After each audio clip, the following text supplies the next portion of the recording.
Otro tema que también quería plantear aquí, y en esto me gustaría saber la opinión de Antonio, porque no lo tengo yo suficientemente claro. Inglaterra siempre la ha entendido como una especie de satélite de los Estados Unidos, satélite de los Estados Unidos dentro de Europa. Si hay dos países que están más vinculados que otros a Estados Unidos, son Alemania y Inglaterra, o Reino Unido.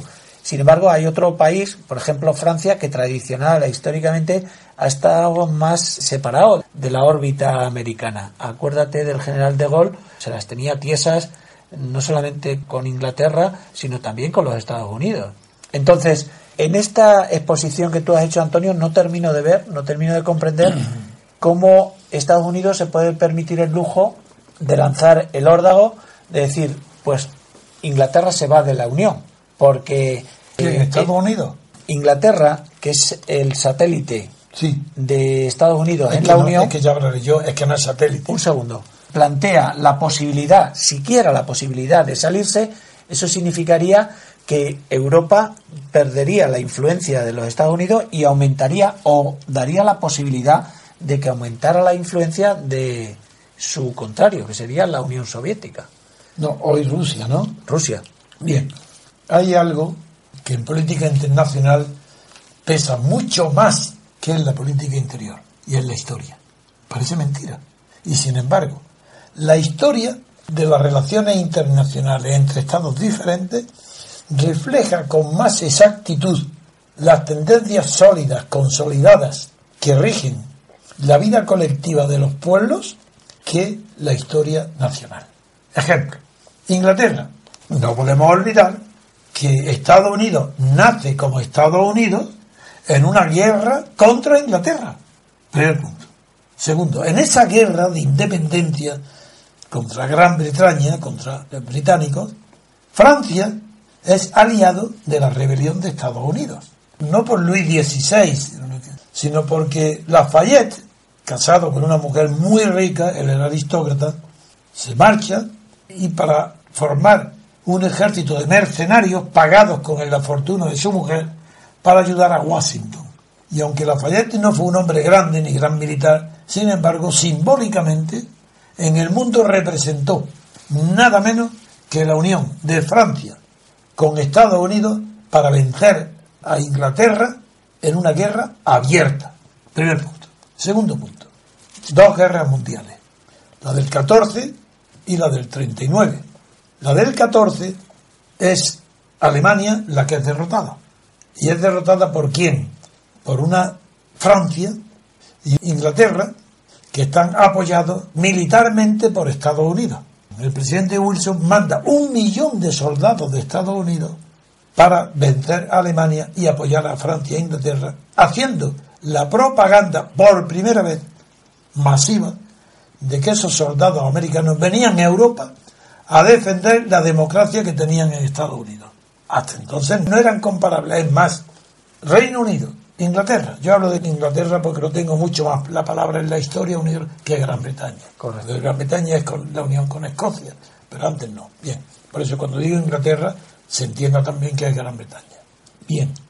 Pero de aquella guerra, cuidado, de la guerra del 14, cuando termina la guerra con esa derrota tan aplastante de Alemania, y en el Tratado de Versalles, que se examinan los 14 célebres puntos de Wilson, termina con un fracaso total, porque al no darse cuenta de que el castigo impuesto a la derrotada Alemania era tan fuerte, tan imposible de cumplir, como hoy la deuda griega, que creó la posibilidad de que surgiera un Hitler que, basado de verdad, el 90% del éxito de Hitler está derivado directamente de las condiciones impuestas en el Tratado de Versalles. Que nadie olvide ni a Orlando el italiano ni a Clemenceau, sobre todo este último. Que no crean que aquello fue solamente Estados Unidos y Reino Unido. No. Ahí está también Francia. Ahí está como antecedente. Que la guerra después última, la guerra mundial, otra vez. América viene en ayuda de ¿quién? De Inglaterra de ninguna manera. Y era Churchill el que estaba pidiendo continuamente a Roosevelt la intervención y Roosevelt no le hacía caso. Y Churchill estaba desesperado. Hay que conocer la historia, las memorias, los hechos concretos, para saber de verdad cuándo se producen y cómo los acontecimientos. Y tuvo que producirse la situación tan peligrosa de los frentes de la guerra, cuando Hitler, con sus acorazadas móviles, frente a la técnica antigua de Gaulle y de las trincheras, ese relámpago tuvo que producirse para que Estados Unidos se conmoviera. Y no estaba preparado para intervenir en la guerra. Estados Unidos no estaba preparado. Entonces se dedicó a prepararse, y el impulso definitivo, aunque el mérito de pedir continuamente la intervención en la guerra fue de Churchill, fue el miedo a que la velocidad de Hitler para ocupar Europa llegara a tener una posición dominante que involucrara directamente al poder de Estados Unidos, la que decidió finalmente a Roosevelt. Eso hay antecedentes en todos los libros, en la memoria, y se sabe. Aunque Churchill tiene el mérito de haber sido el instigador permanente desde el primer día, empujando a Estados Unidos para entrar en la guerra. Por segunda vez, otra vez, Inglaterra se encuentra que está más pendiente de lo que pasa en Francia de lo que pasa en Inglaterra, porque Estados Unidos no temió la invasión de Inglaterra por Hitler, y Churchill sí. Entonces, cuando entra de verdad Estados Unidos en la guerra es cuando ve Francia, igual que en la primera, repite otra vez lo mismo que pasó en la primera guerra, y ahí ya se lanza por completo, y al final, claro, lo de Pearl Harbor ya es lo que determina la guerra en el Pacífico. Pero todos esos antecedentes empujan a creer que hoy el referéndum no se trata, como tú has dicho, que has planteado, de dos satélites, porque Alemania sí se puede decir satélite, Inglaterra no, porque ha tenido una personalidad política independiente de los Estados Unidos casi siempre. Y es verdad que Estados Unidos la ha considerado, después de la Segunda Guerra Mundial, no antes, la ha considerado sus relaciones especiales con el Reino Unido.